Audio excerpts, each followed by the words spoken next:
আমাদের সকল মুসলমানদের উপর পাঁচ ওয়াক্ত নামাজ কি করা হয়েছে? ফরজ করা হয়েছে। কি করা হয়েছে? ফরজ করা হয়েছে। এই নামাজগুলো আমাদেরকে আদায় করতে হবে, এটা ফরজ। ফরজ আইন, কেন? তার মধ্যে কিছু সুন্নাত আছে, এগুলো সুন্নাতে মুআক্কাদা। কি সুন্নাতে মুআক্কাদা? ফজরের 2 রাকাত, ফজরের 2 রাকাত, যোহরের প্রথম 4 রাকাত, পরের 2 রাকাত, মাগরিবের 2 রাকাত, মোট 8 রাকাত। তারপর ইশারের মাগরিবের 2 রাকাত, 10 রাকাত, ইশারের 2 রাকাত, 12 রাকাত। এই 12 রাকাত সুন্নাত নামাজ আমাদের প্রতি সুন্নাতে মুআক্কাদা। এটা কি সুন্নাতে মুআক্কাদা? এগুলা পাঠ না করলে কি হবে?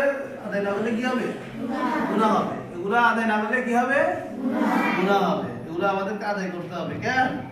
আর গুনাহকে গুনাহ না মনে করা, এটাও গুনাহ। সুতরাং আমরা কথা যেগুলো শুনছি